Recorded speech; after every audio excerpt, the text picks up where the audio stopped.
Hello, I'm Mia Pfeiffer, Vice President of Quality and Compliance with the National PACE Association.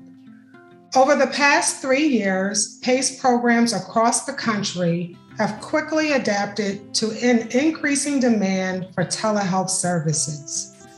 To ensure telehealth meets the needs of PACE participants, the National PACE Association encourages all PACE programs to adopt and apply the guidelines and principles recently set forth by the Center of Excellence for Telehealth and Aging.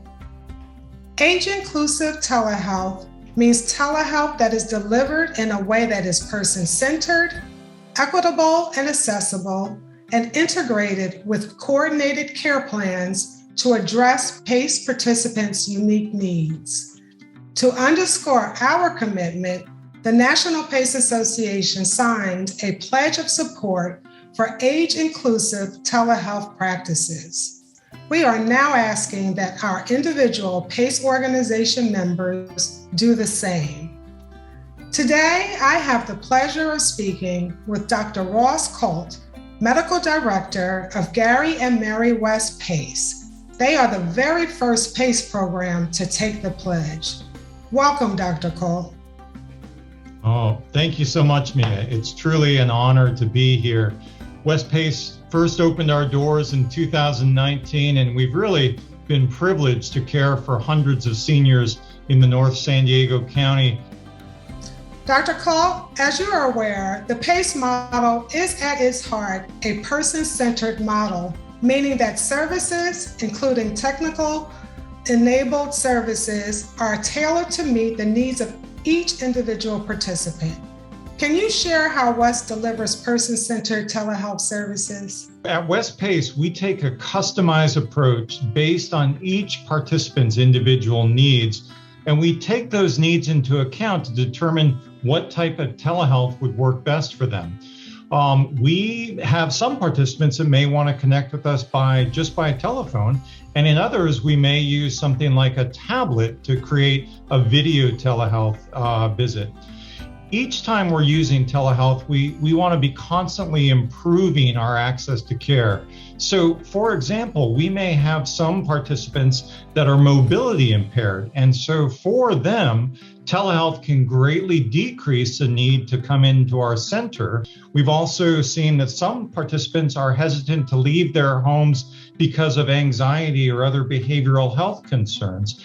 And so by using telehealth, they don't necessarily need to come to us, but we can go to them. And that helps us to ensure continuity of care and also decreases the amount of time it takes for our participants to access their healthcare providers. Thank you, Dr. Colt. Let's talk a little bit about access. PACE programs seek to increase access to care for the underserved communities by ensuring equitable access to care. How is West PACE leveraging telehealth to support equity and access to care?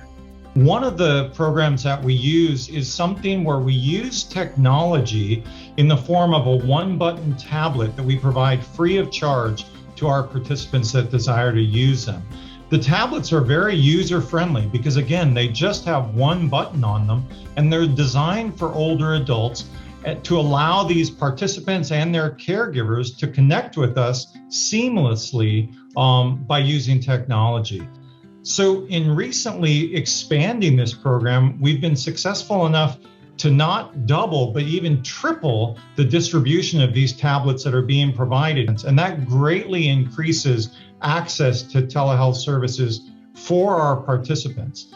We'll also add some human touch to that with our Rockstar patient care attendants, and they are some of our support staff that can offer technical assistance to participants to ensure that accessibility. So we might send one of our PCAs directly into a participant's home, maybe the first time that they're doing telehealth, just to make sure that they are comfortable using the technology.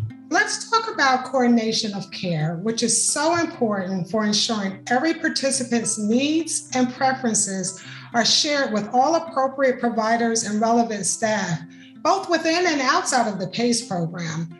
This is particularly important when using telehealth.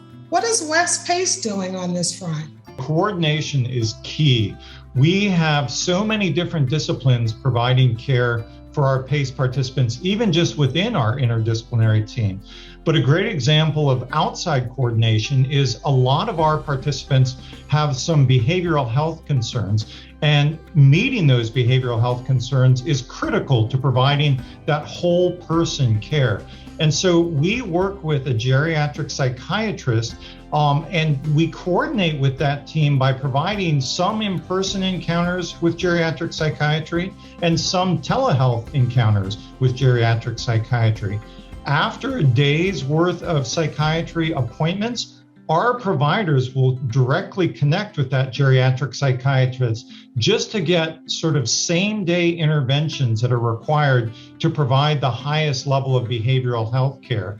A second example is when our participants are hospitalized and we follow up with them. It may be challenging for our participant to come into the center. They've just been hospitalized, they're still recovering, they're building their strength up.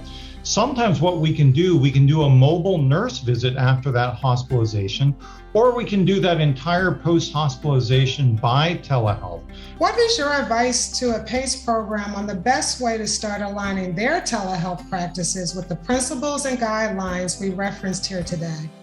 So the first thing I would recommend you do is establish a telehealth champion, somebody that believes in telehealth, that recognizes the tremendous value this can bring to patient care. But that telehealth champion has to be dedicated to both supporting and encouraging the adoption of age-inclusive telehealth care at your facility.